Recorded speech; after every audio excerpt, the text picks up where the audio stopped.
This week, we bring you another segment of our Reverse Mortgage News Roundup. 3 stories in less than 2 minutes. And first, a decentralized cross-asset marketplace, Mesh.Trade, recently launched a capital raise of $1.64 million or 30 million South African rands for a Cape Town-based South African reverse mortgage provider, Water Financial. The raise involved issuing 30,000 Series A preference shares, which pay an equivalent of 87% of the prime lending rate. According to a report, the capital raise is the first of several planned capital raises, which will support Water Financial's expanding lending needs. On Suzie Orman's Women and Money podcast, a listener recently asked about financial advice and how she could help financially support her daughter's wedding, even while her own savings are dwindling. The 67-year-old listener, Susan, wrote, "My daughter is getting married and needs money. My savings are dwindling and I'm thinking about taking money out of the house. If I take money out of my home, is there any help you can give me as to the best way? I'm 67 and was thinking about a reverse mortgage, but I don't know much about it. Are there any other solutions?"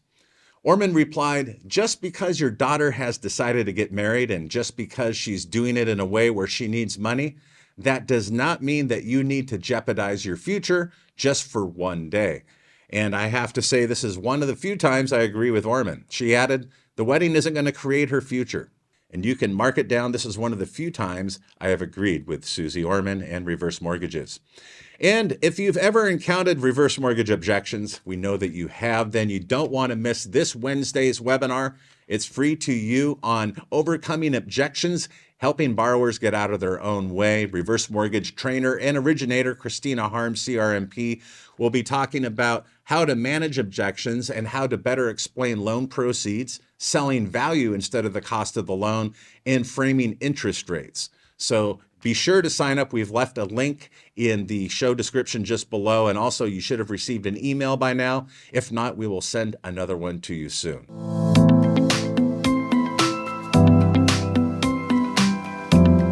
Housing Wire reports the National Reverse Mortgage Lenders Association, or NRMLA, and the Mortgage Bankers Association, the MBA, have both submitted a joint letter to Ginnie Mae's acting president, Sam Valverde, offering their inputs and perspectives on the government-owned company's proposed supplemental home equity conversion mortgage-backed securities program. That program is commonly referred to in the industry as HMBS 2.0. It was initially announced in development at the beginning of this year, and a term sheet detailing its proposed provisions was released at the end of June, with a 30-day comment period following. Both trade associations outlined their suggestions, which include the implementation of a 100% pooling maximum participation rate with a 5% risk retention requirement. The associations say that this further aligns the new program provisions with the existing HMBS program, while a 5% risk retention requirement would also align it with provisions of the Dodd-Frank Act for non-agency securitizations. NRMLA and the MBA are also requesting that the definition of participation in the Ginnie Mae Mortgage-Backed Securities Guide be updated for transparency and be aligned with the U.S. Department of Housing and Urban Development, or HUD's, HECM Model Loan Agreement. The letter also seeks to adjust pool certification requirements and to, quote, address legal and operational considerations, according to the MBA. Now, while the particulars of the new HECM mortgage-backed security program sound technical, and they truly are, this is a watershed event for our industry in that it will help ease liquidity strains for lenders who are securitizing home equity conversion mortgages. Prior to the release of the joint letter with the MBA, NRMLA President Steve Irwin previously told Reverse Mortgage Daily that the HMBS issuers were contributing to the requested comments, and he relayed optimism about the proposal. "We know how limited the resources are at Ginnie Mae, and I think this speaks volumes to their dedication to the mission of the HECM program and its importance, not only to HUD, but to Ginnie Mae as well," said Irwin.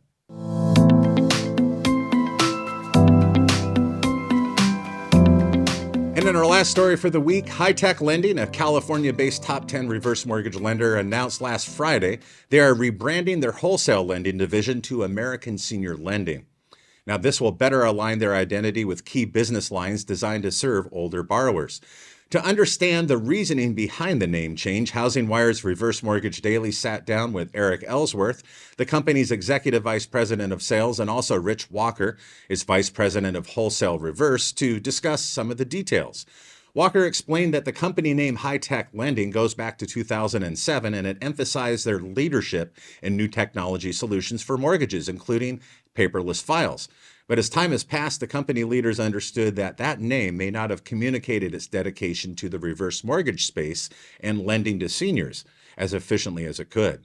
In subsequent years, the reverse division grew significantly and became a major part of our business, Walker told Reverse Mortgage Daily. During the COVID refi boom, both divisions performed exceptionally well. However, in recent times, the reverse division has proven to be much more integral to our overall strategy. We recognize the need to rebrand and communicate that we are now primarily a reverse mortgage company. We will officially be changing the name effective September 1st. Ellsworth added that this is designed as a statement on the focus of the needs of senior borrowers. HighTech Lending has been using American Senior and other parts of their company's divisions, so applying it more directly to their wholesale division makes sense. But the name applies more broadly than to just one product. We chose not to go with American Senior Reverse Mortgage because from a 30,000-foot company perspective, we want to be the one-stop shop for seniors 55 and older for all their financing needs. Now, this allows HighTech executives and officers to include a discussion of more potential product offerings to their clients instead of being just limited to reverse mortgage, said Ellsworth. David Peskin, who purchased an ownership stake in HighTech Lending earlier this spring, said, "Changing our name to American Senior Lending is the next chapter of our strategy and emphasizes our focus on helping older homeowners have access to the best products for their needs. Our goal is to specialize in helping our partners support their older clients with a hands-on support and diversified product. Our name change shows our commitment to this demographic and business model." And that wraps up another episode of HECMWorld Weekly, the nation's only weekly podcast bringing reverse mortgage-related news to you, the mortgage professional.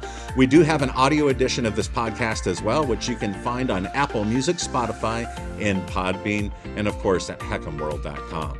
Thank you for joining us, and be sure to return next week for more reverse mortgage news on the go.